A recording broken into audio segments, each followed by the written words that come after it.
Today we are here because Sallux, Fafce, Renat have been patient enough to listen to the experience and to the opinions of families. When we speak of families, we do not speak of one single logical idea. We speak about realities. We cannot speak of families if we don't speak of the reality. So it is easy to find inspiration in or experience as members of a family, but it is more difficult to speak of something. It is difficult to say, to give good argument to state that this color is yellow. And with the family, we have to set forward clear arguments, and clear arguments are not always so easy to defend. The bank system, the economy system do not acknowledge fully the family. The family is not only a loving place, it is something more. It produces services, social and human capital. However, we need to broaden the definition that we give of family, and we are here to bring arguments so as to reach this objective. Family associations such as Fafce at the beginning only spoke about the identity of families without explaining, without clarifying the economic value of the family as a foundation of common good. Now, family is not a nil person at a terminal stage. Families want to exert their role, their generative role. I do like this adjective, generative. And it is not only about private circumstances. Families exert a function of public role and cannot be substituted. This function role cannot be substituted by a private role. Families are not only about consumption. It is an organized, a structured subject that produces goods and services, and the recipients of these goods and services are the same for the family, but also for the community where the families live. And as a consequence, the families do not claim any privilege, but rather a friendly responsibility, the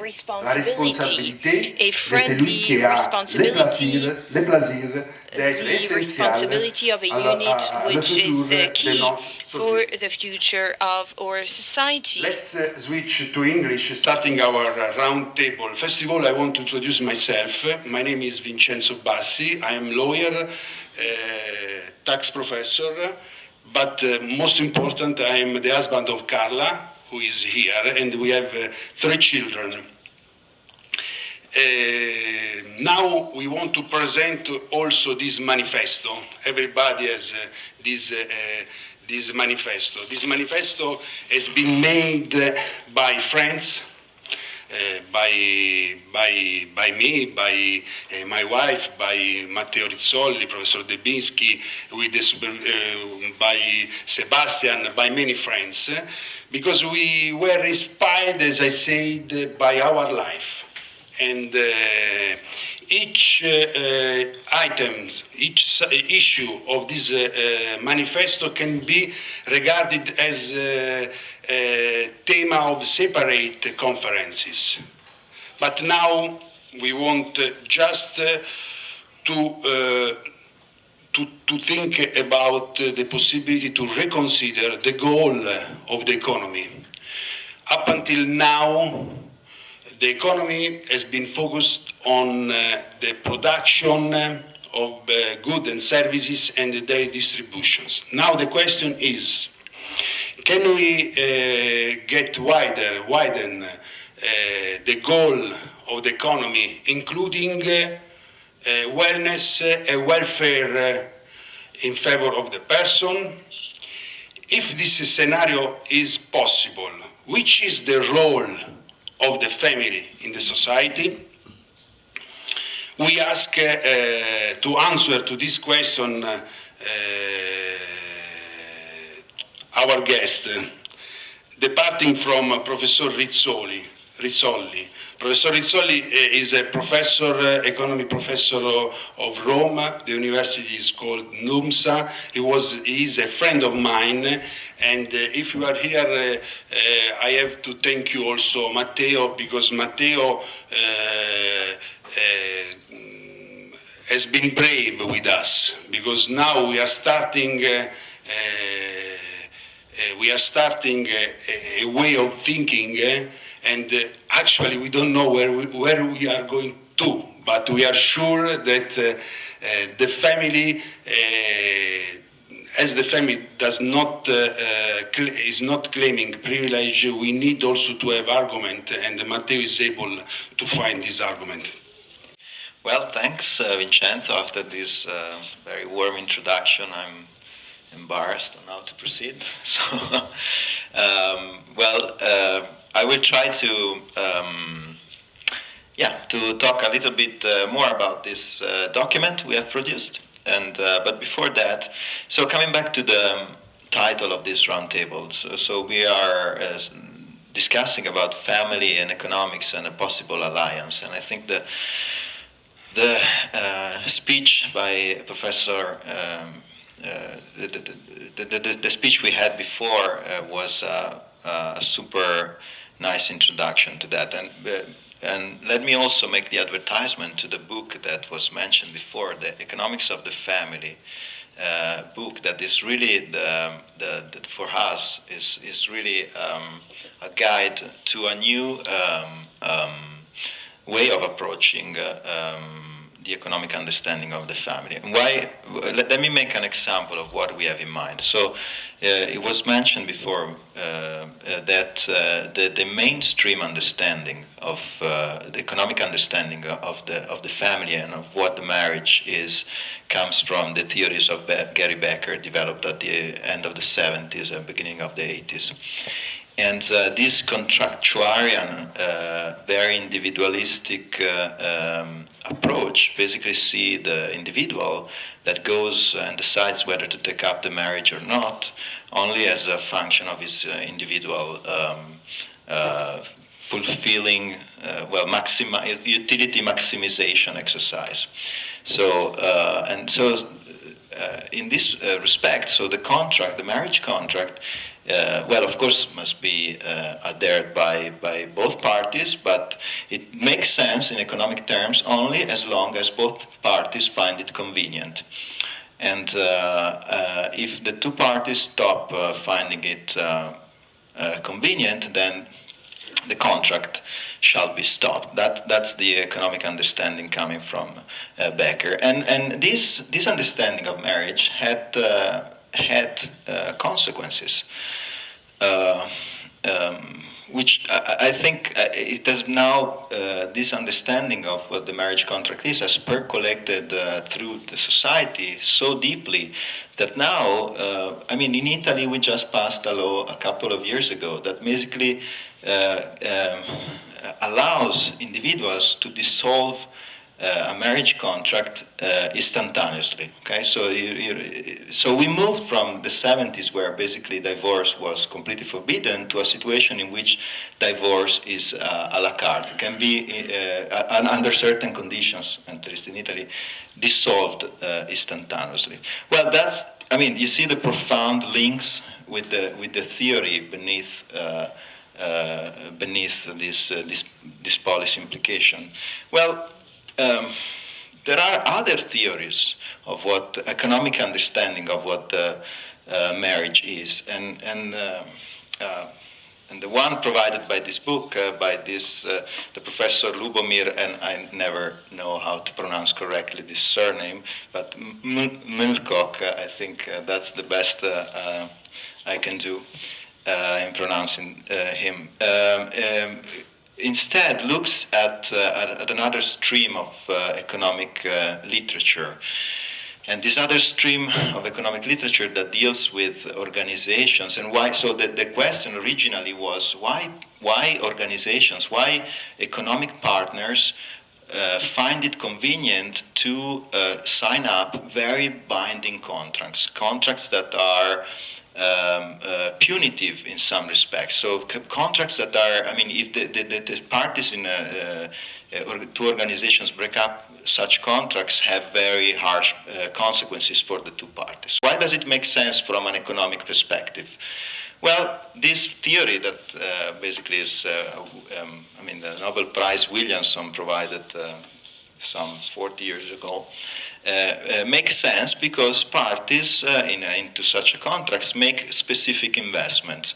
So in order to engage my economic relation with another organization, I really need to make specific investment to that organization. And in order to trust that the other party will not take advantage of my specific investments, I really need to know that the other party is committed to the contract and will not exploit his power in this relation.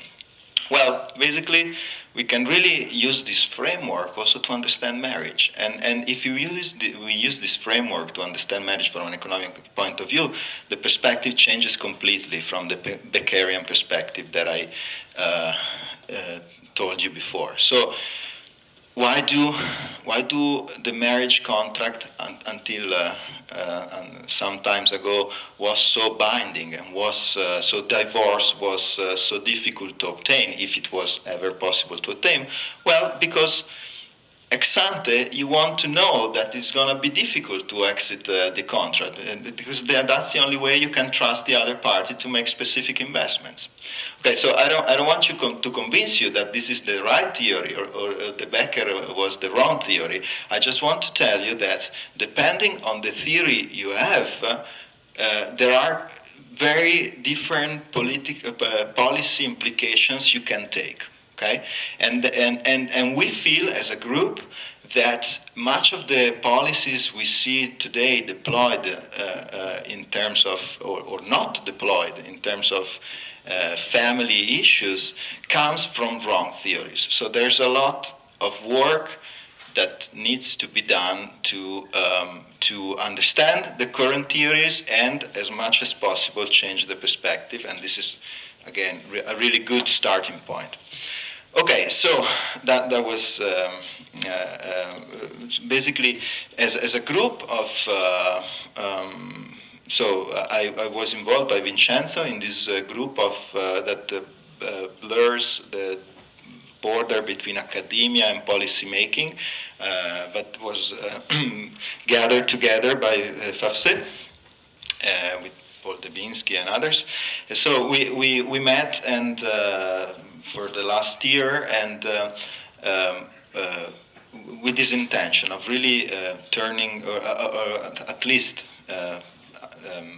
using economics to change also our understanding of some phenomena around the family. And luckily for us, there is by now so much strong and compelling empirical evidence out there that already supports the role of the family in the economy and in society. I mean, this evidence is super strong, comes from at least 40 or 50 years of social sciences across sociology, economics, psychology, demography, pedagogy, and so on. Medicine, that's another branch that tells us that the family has a key role in many, many respects. Okay, so that there is already a lot of empirical evidence out there that needs at least to be, well, first of all, and that's one of our goals, needs to be gathered, needs to be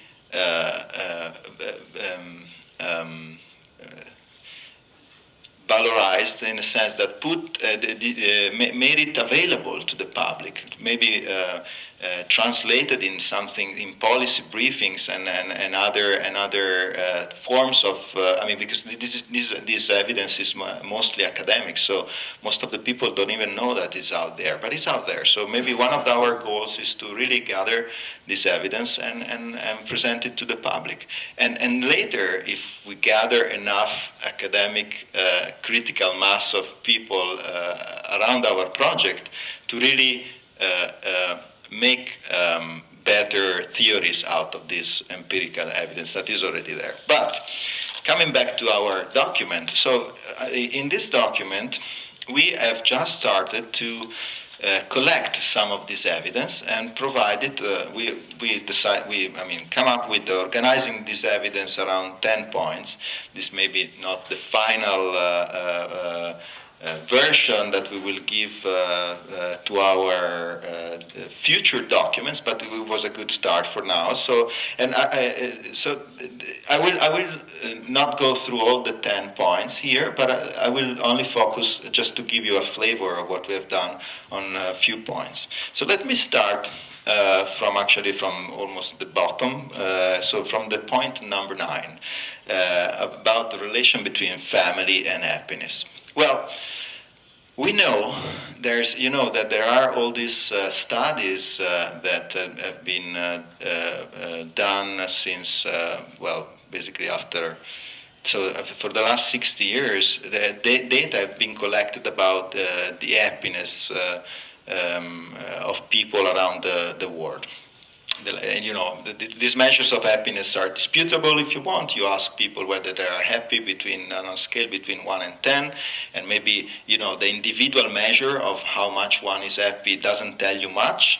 But if you gather data for 60 years all around the globe about this index, maybe, all this data together tells you something more interesting than the individual level of the happiness. And what we know now is that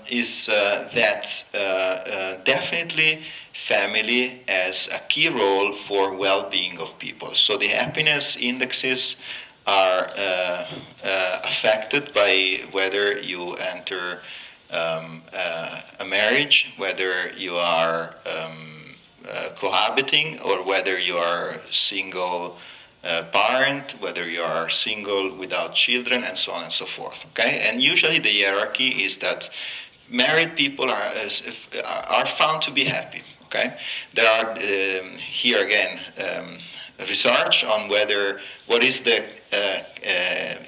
causal nexus, so whether it is a marriage that makes people happy or whether it is happier people that get married. It seems to be that the nexus is the one that we, so it's really like people getting married that get happier. And but we know that family has a very lasting impact on many other measures of well-being. So from health, we know that married people live longer, has higher survival rates to several type of illnesses, less inclined to depression, and so on and so forth. And so you can read through the point 9. There are really compelling evidence that people forming families live better lives in many measures of well-being. Okay, so that was one point. Of course, let me say that happiness is still an individual measure of well-being. So we are not too far away from the utilitarian approach of Becker. We are making improvements over it, but still it's a very focus on the individual. Still, this is a growing literature, and we cannot neglect the fact that even staying within this framework, we have evidence that family makes people happier. Let me jump now to point 3, because that was the demography was a key key point raised before. So understanding, of course, I mean, one may think that this is negligible point to make, but it is not. So children, and it is also very difficult to disentangle the point from a statistical point of view. But we know at least the evidence in the demographers discuss is that more children are born into families that have stronger links, so usually married families, okay? This is not easy to show with the data because the status may change. So one may be having the first children when he's cohabiting, then get married, and so this is not really easy to find out this data. But what the demographers show, and this is a very recent research, is that there is compelling evidence that across countries this is a fact. Okay, so more children are born where families have stronger links, so whether they are married versus so less so when there are cohabiting, and even less so when there are single parents around. And okay, so this is this shall be considered when one wants to really take the demographic decline seriously. That families have a key role defending. The marriage and the family has a key role in addressing this issue. Let me say something more about also point 2 that was already debated before, but we know how costly are so how valuable is family when we see how costly are for the public spending the broken families. And this is also evidence. There is a very interesting study made by a foundation in the UK that tries to compute the costs to the UK budget of broken families. So marriage that fail are really a big problem for public spending because of course there are tax implications. First of all, less taxes are levied on. This is paradoxical, but that's unfortunately truth. So the taxes are imposed on broken families, and many more transfers are delivered to broken families. Of course, transfers in terms of subsidies for childcare and also all sort of transfers. And finally, and this is the direst consequence, but that's not computed directly into the public spending, the budgetary spending. Children that grow up in broken families or that live through a divorce have worse perspectives in life, and this is also a very compelling evidence. Of course, we are talking about the average cases. There are exceptions in both directions, so children raised in good families that end up badly, and children grown up in divorced families that are perfectly fine. But on average, we know that the children that live through a divorce have very large consequences in terms of educational attainment, in terms of health, especially psychological health, in terms of economic success in future life, and so on and so forth. So this is also should be considered when one look at the implications of family policies for public spending. And finally, I just make a small point about point 6. We have found out that there is a very recent study done with the US data, so we don't know whether this really carries on, but there's no reason to believe it doesn't, to the EU, that actually parents of children have, or at least when one form of family have children, have higher civil engagements, and this is measured by voter turnaround. So it seems it's counterintuitive, if you want to. When you have small children, why do you care about going out and vote? You have so much to do on Sunday morning instead of going to vote. But instead, we have evidence that the male parents, right from the first year after the first child is born, have higher turnarounds voting. And the mothers, usually it goes down a little bit in the first couple of years, and then it picks up again, and it overcomes the average level of the rest of the population. So family, that's another small piece of evidence, but that tells us about the external positive effects of having strong families for the society as a whole.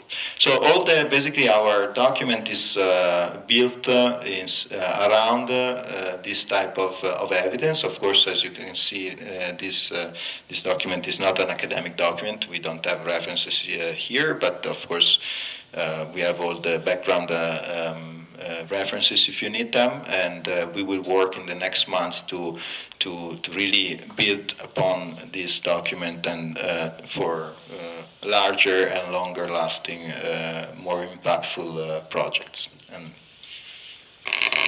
thank you, Matteo.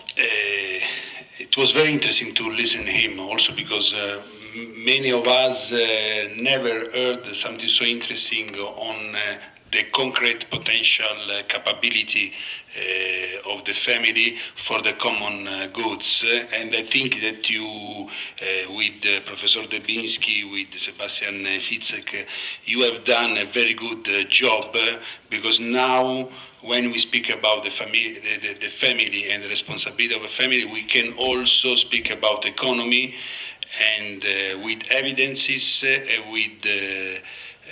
with new arguments, and I hope that you can use also this manifesto to improve the arguments. So go on with this round table, and I'm very happy to introduce Sebastian Fitzek from Romanian Academia. He's a researcher, he's a good friend, very, very nice, and he was one of the first who appreciated this kind of project, because as we said, we started with Antoine Renat, Nicola Speranza, and Matteo Rizzoli.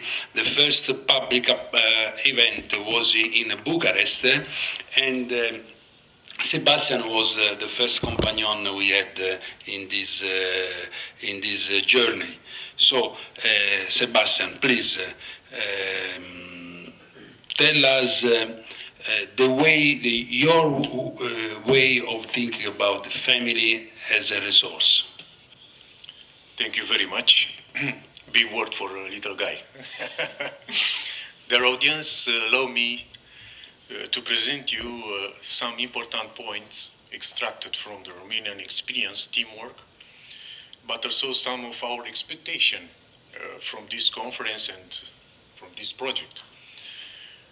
First of all, we consider that the family is a vital economic source for the development of a state and not just for safety, for a demographic growth.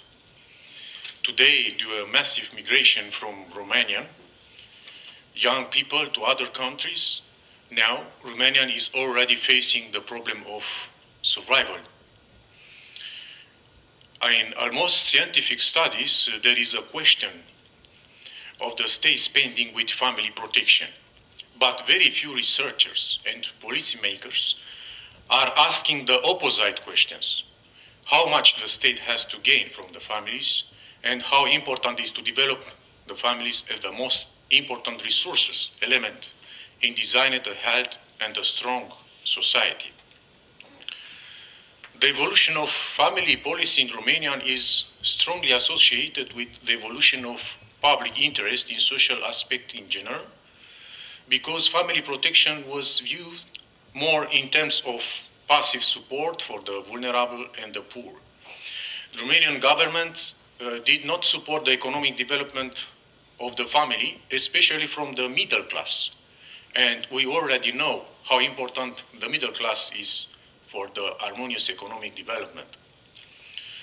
The interest in family support in Romania diminished drastically in the last 10 years and being replaced by fiscal austerity and cut down from the public expenditures, similar to the beginning of the transition period. Social aspects and especially family difficulties were later ignored by decision makers.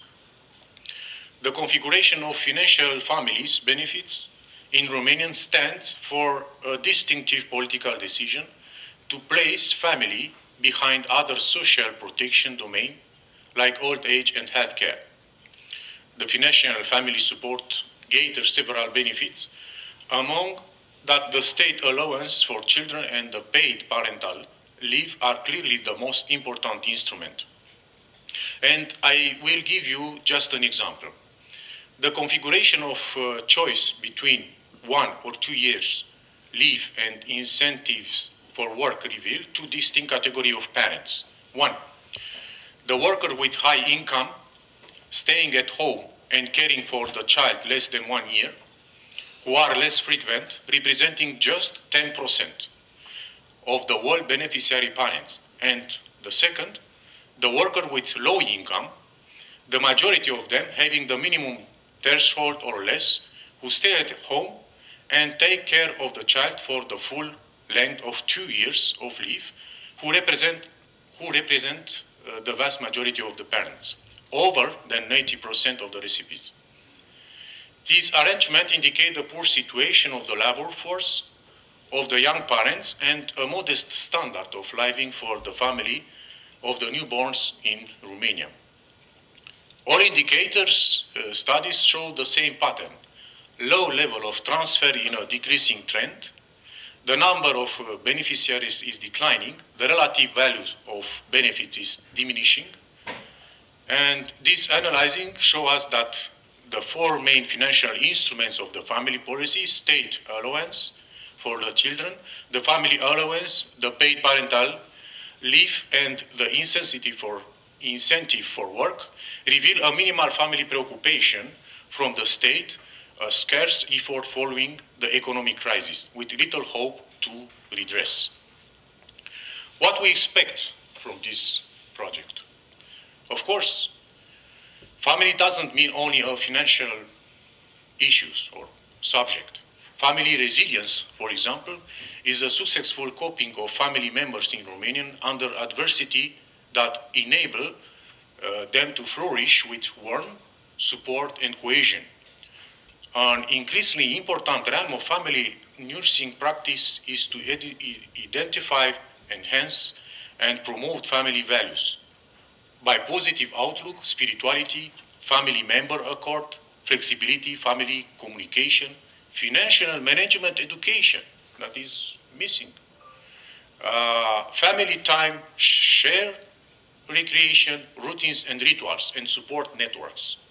A family resilience orientation based on the conviction that all families have inherent strength and the potential for growth, provides the family nurse with an opportunity to facilitate families' protective and recovery factors and to secure extra-familial resources to help foster resilience. The concept of family is intrinsically linked to society. This is broadly recognized by meaning as a collection of individuals living together doesn't suffice. Ever since ancient time, social theorists argue upon the family as a concept, and we witnessed numerous debates which help transform its meaning and importance in society, enriching the concept of family with both cultural myths, such as nowadays often myth, shaping a perfect family, indications, and its meaning as a social unit formed by ancestry, emotional bonds, demographic impact, and economic necessities. Everyone knows today that Europe is experiencing a steady decrease in the number of children, and their share with the population as a result of the decline in birth rates, causing a demographic shift between younger generation and the elderly. It is increasingly hard to draw the line between economic and social aspect of regeneration. Social factors, such as family structures and individual self-esteem, and personal characteristics such as punctuality, reliability, and attitude are of equal or greater importance than economic factors such as level of inward investment, new floor space provides, or even formal training qualifications. Intergenerational solidarity throughout all kinds of support to young families is the only solution that guarantees continuity. In the aforementioned cases, intergenerational solidarity is closely interlinked to the social and financial sustainability, regarding both the public welfare system and social services, such as personal retirement strategic investment, challenges brought by the aging of the European society. Ensuring intergenerational solidarity involves a long-term commitment to community development. As a root of intergenerational programs with community development goals in the concept of active citizenship. These initiatives serve to broaden the circle of community members and other stakeholders engaged in critical dialogue about community issues and in joint effort to address common concerns. We define social inclusion as the interaction between two major life elements, interpersonal relationships and community participation. The family environment is regarded as the most appropriate framework in which early public support is granted from early stages of need, disability, deprivation, and can produce significant effects. It's necessary to move the emphasis of social policy away from the vision of correcting the already chronic problems of social development and social investment by banks in some European countries. Family being the central institution within this approach. Understanding of the changes in diagnosis and prevalence in intellectual and developmental disability is important along with the social implication for the individual and the family, particularly in relation to inclusion in community living. We would substitute the concept of integration for that of inclusion. At the same time, we consider continuing the attempt of full social inclusion as indicated by residential independence, good employment in the competitive economy, and maintenance for a long-term personal relationship or marriage. In conclusion, we need engineers for the family fabrics, as Mr. Professor de Blinsis already said, and intelligent projects like this to support the principle of win-win by attracting banking and political interest at national and European level. Thank you very much. Grazie Sebastian. Thank you very much, Sebastian.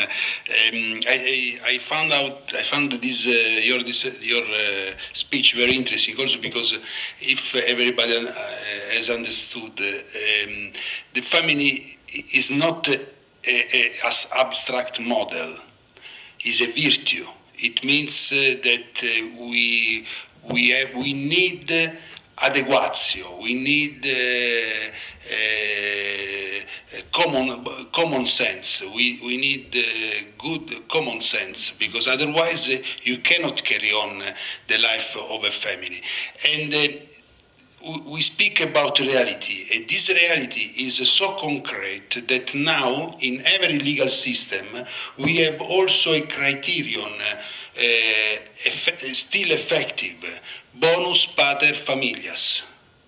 The bonus pater familias is the criterion still applied by the judges of every country, even though we are living in a positive legal system. So we need to approach in a professional way to the real meaning of the family, trying to define and to get wider the definition of family, departing from their function, because I'm sure that will have very good help also for the interpretation of our juridical system. So thank you very much, Sebastian. And now we are really very happy because if Mrs. Kirgayo is here, it means, I hope, that you are interested of this topic. So it means that we can hope to have other friends who want to help us to spread this project all around Europe, and we hope, of course, also something more.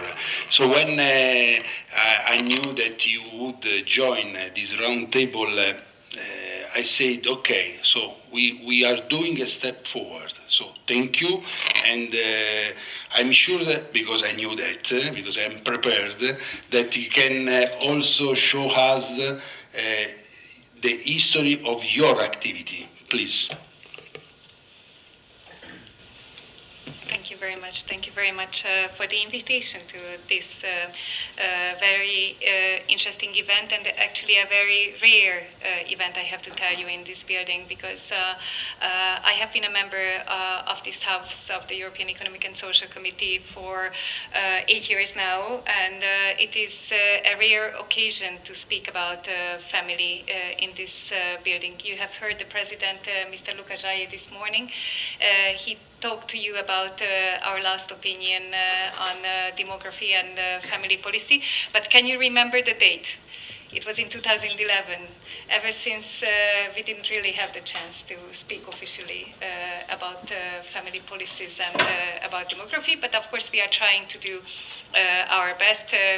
You have good allies, I have to tell you, in this house, including me, so we will keep this topic alive, hopefully.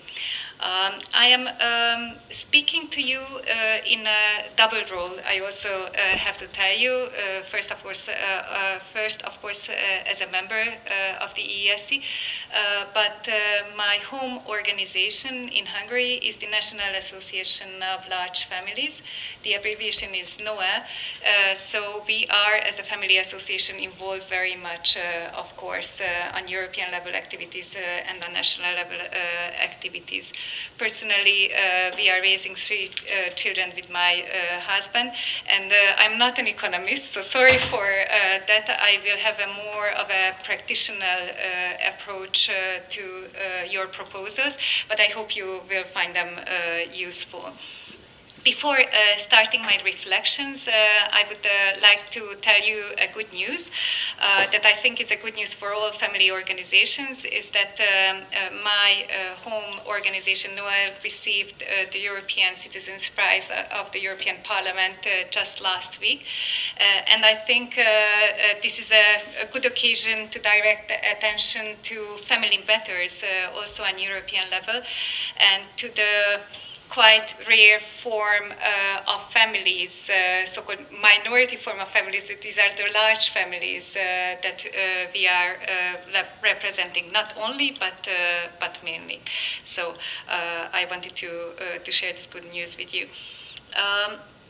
To reflect a little bit on what has been said is, of course, I have discussed with the board members, and this topic comes up quite often, that to form, whether or not to form a family is usually not a rational, but an emotional choice. After this emotional choice, of course, there are some implications and some rational decisions that come afterwards, and also the family is looking in a long-term perspective. I have heard many good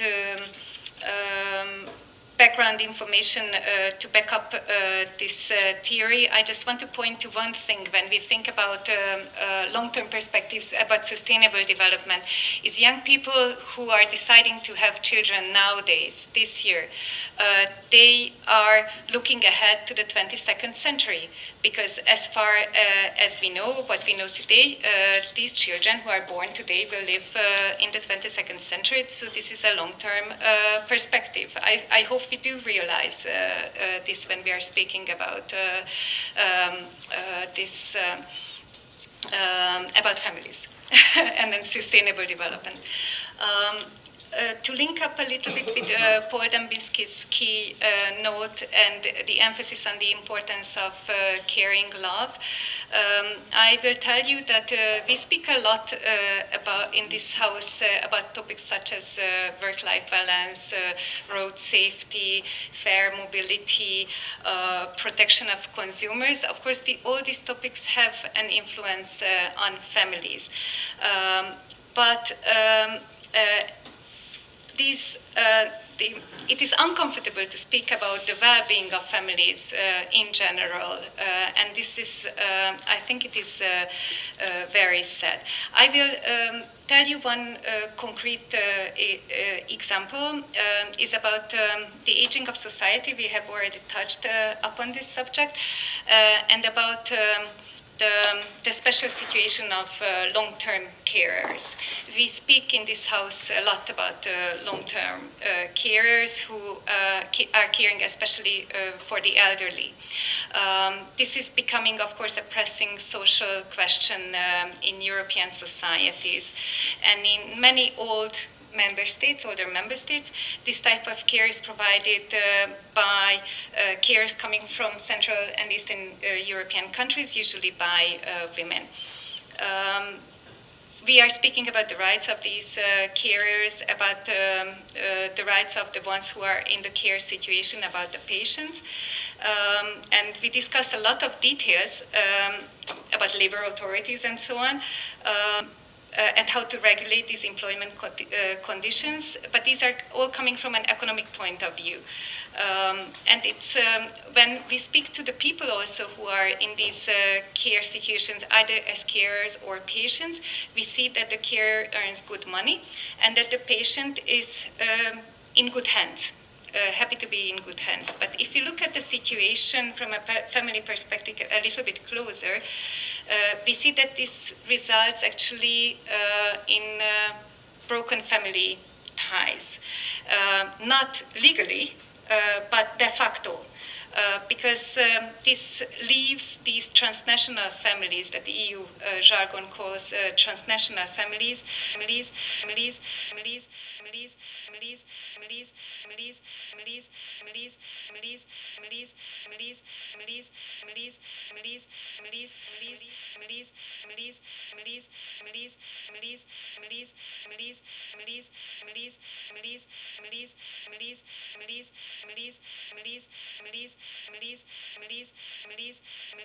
in economic field, we've seen it. We are living it, not in theory, but in praxis. And, Greece faced, as a developed country, a developed economy, better to say, the darkest economic crisis of our times. And the society was totally unprepared to face such a crisis. The economy as well, because it wasn't a national economy, it was an international economic system that we are part of it. So what we've seen now, after all these years, is that the institution that holds my society together is actually family. This is where we are trying to overcome unthinkable problems in personal and social level. And since we've mentioned already common good, which is a very crucial part, a very crucial concept for our cooperation at European level. The common good, before we conceptualize common good as an idea, we experience it. And the place we are experiencing common good, the place we are getting our social identity, we are becoming from individuals members of a society, is family. As Professor Dubinsky in his important keynote speech said, we need research and we need hard data. And as a sociologist, I have to underline this. And I can offer you some data because as a director of the Research Center of Aristotle University in Thessaloniki, I can tell you that now we have enough years and enough data to confirm our assumptions, speaking about well-being. We conducted our research in Greece and we've seen that married people live longer and better, and especially because the economic depress became a psychological depress. We've seen that for people who face the crisis as members of a small community, as members of family, it's easier to overcome the traumatic experience to see your life in ruins. There is a whole theory starting from Émile Durkheim and his theory of anomie to understand why in such cases people think that they are personally responsible for this kind of problems, and how a strong family bond could help people to understand the complex interconnectivity of factors in this. But I will not bother you with that theory. Another thing, we recently published in Palgrave research. We conducted research in soap kitchens, so in faith-based communities who help children. And we've seen that children that are coming from healthy family environments, even if they are facing the economic crisis, because it's not really possible not to face it. And let me explain you something. For the first 5 years, a lot of children had no idea about the economic problems of their families, because the traditional network of family tried to protect children from this traumatic experience. So it was very common that the children were not going to the church to take some food, on some pocket money, on some books. It was always a father or the big brother or an adult who made this, and in order to protect children. Nowadays, this is impossible. Everybody knows how the situation in family is, because there are families without heating, there are families without money at all, without electricity, etc. Still, we see that children, as members of family, when they have this kind of identity, they face more effectively the results of the economic crisis. And I'm talking about cases when we have very difficult situations like psychological problems and other things connected with violence, and all the problems are connected with poverty. And especially the new poverty, which is something we have to discuss when we discuss about family perspectives and how and why and when young people are taking over the responsibility to create a family. The other field we are working with is the dementia and the Alzheimer field, and there we see how the caregivers, when they are part of a family network, have a strong commitment, and how the persons live through their family a better life, a better conditions in terms of their well-being. So, my question as a social thinker, or at least the question I want to pose to you, is, since we all agree that it's better to live in a family, and the family is very important for the development of society and economy, why is it more difficult now than ever to convince people about the role of family? And when you have a family in crisis, for example, and we are doing this kind of counseling with young students and their parents, you may bring a dozen of books, the Christian teaching, psychology, data, sociological data, on the one hand, and on the other hand, you may say, now it's about time to do something for yourself. Would you like to take the bet? To make an assumption what they are choosing? The wisdom of the world and the motto of our time. Do something for yourself. So what I'm trying to say is that we have to understand that we are living a cultural shift. That's very important. What you said already, what Pope Francis and the Patriarch of Constantinople as well, they have also a common statement. They are talking about a changing epoch. And that's true, and we have to understand what does it mean for society, this cultural shift. Not to tell much, but here I can tell you that the individual feels confined and restricted by the family. And we can see this as it is expressed in almost all kinds of new cultural expressions. See the movies, see the Hollywood, see the advertisements. See how the consumer society tries to sell goods focusing on special targets. So we have a market especially for young children, a market for teenagers, a market for the father who goes to his 40s, a market for the mothers who are already 20 years mothers and they have to think about their 50s, etc., etc. So in our society, speaking with Bauman's terms, in our consumer society, we focused so much on the individual happiness, and we identify this happiness with receiving instead of giving.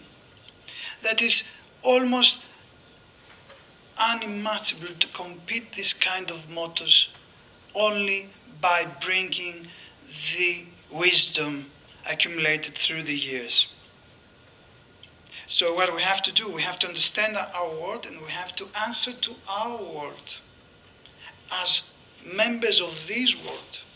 It's not enough anymore to bring arguments from the past. Going back to my question, why is it more difficult now than ever to speak about family? As you already said, economy comes from the Greek word. It's originally is quoted by Aristotle. It's the household, but at that time, or at least in traditional societies, the household was a unit that used to have not only economic but also educational, religious, civic roles.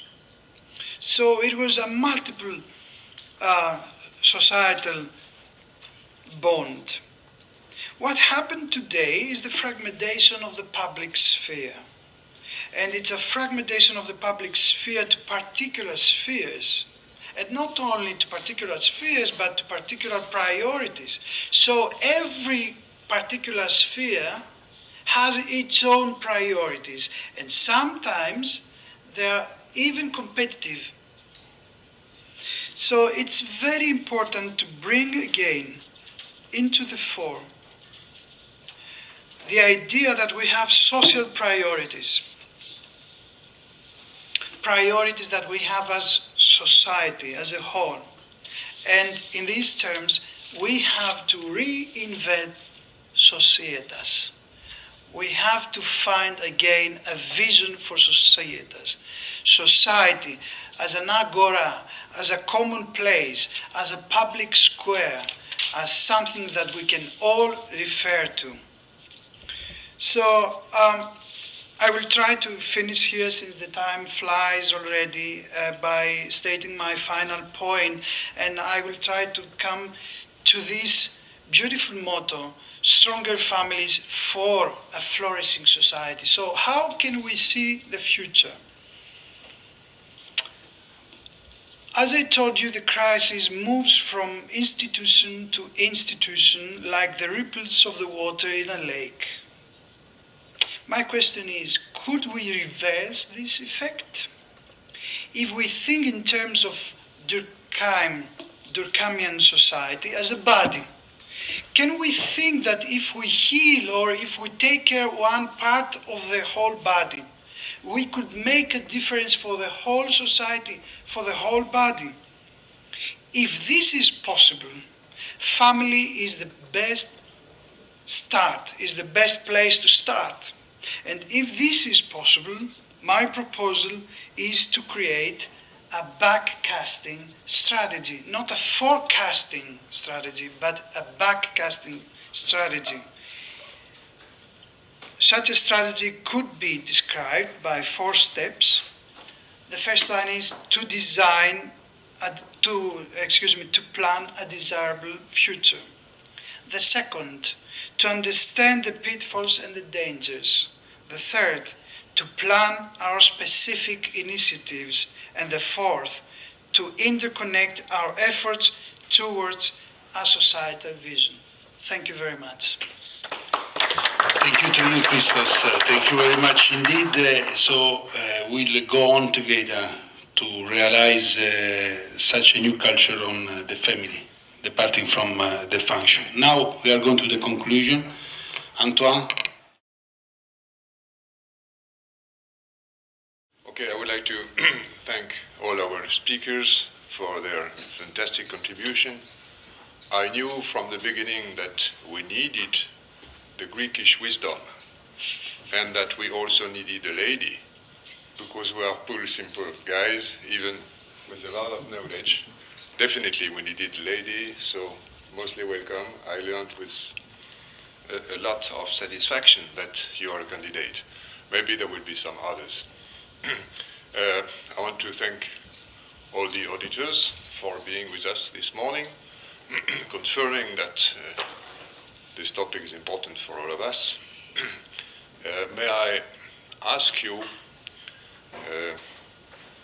to give us your comment on this document, because as Matteo said, it is a first shot. Of course, it's not exactly the first one. I have put a lot of brains in it, especially him.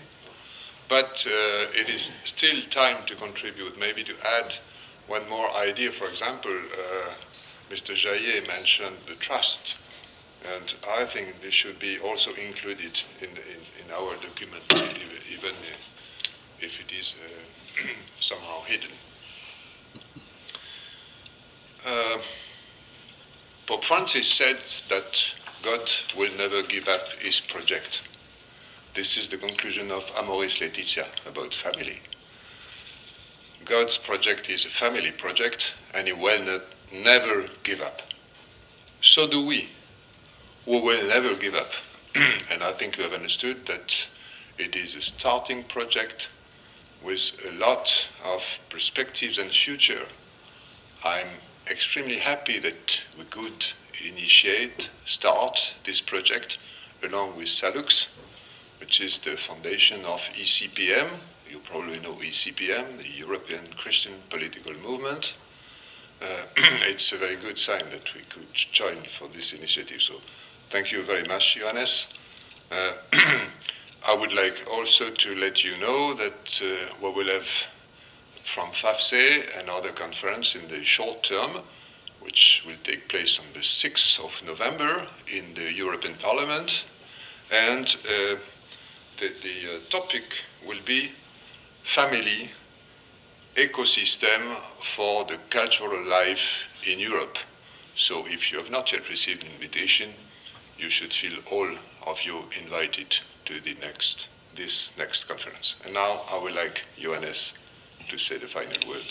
First of all, thank you so much for coming and bearing with us, and thank you all the speakers who contributed so eloquently, so well, so clearly.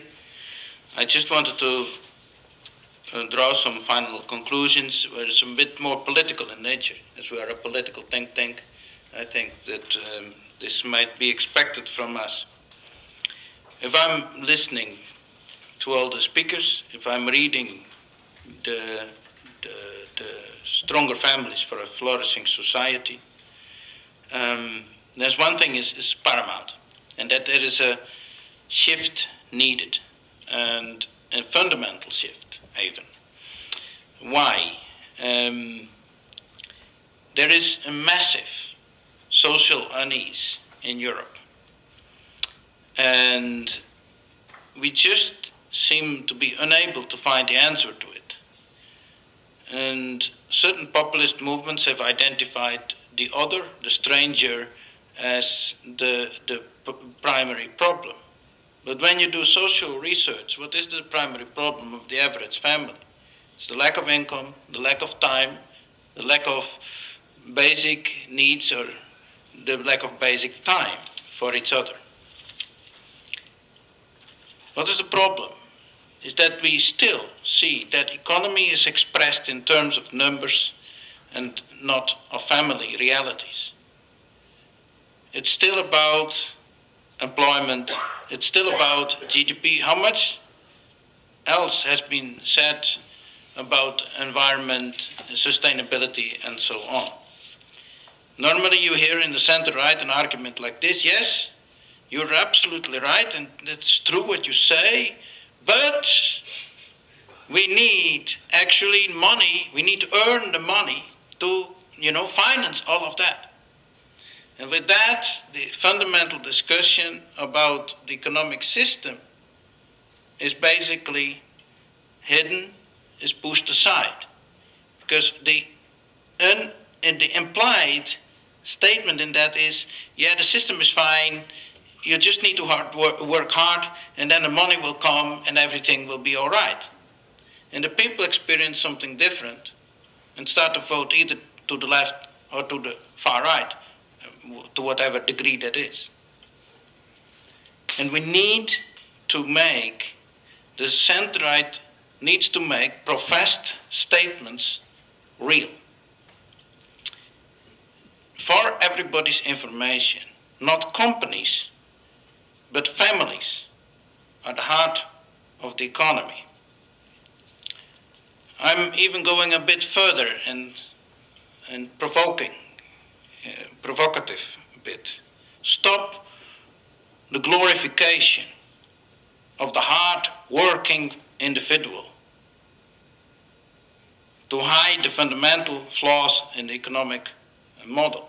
Because that hard-working individual experiences a lot of pressure in terms of time, in lack of sufficient wage, in lack of sufficient time for his family, and stress at work.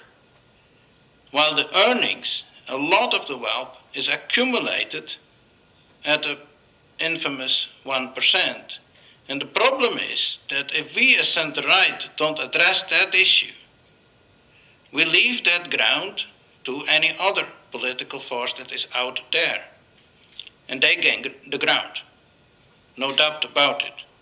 But if we start to think not company-centered, but family-centered, we can perhaps move something and start to create a real social market economy with sufficient financial space for families and less bubble in finance. And if we start to think about that, we may find a lot of answers and a lot of economic space for family life in Europe. And one final note. I'm not from Greece, I'm Northern European. I can talk easily. It's very easily said, everything I'm saying. It's heartbreaking what happened in Greece, and we should take it extremely serious as a lesson of how not to do things. I'm also saying that as a Dutch person, because there have been many wrong statements from my country, from my corner of the world on this. And to finalize this, we have a number of publications on this and on the future of Europe. I want to stop with this. A publication, I have only one copy here, but you can order more. in essence, economy is about life. Let's take that seriously. Thank you.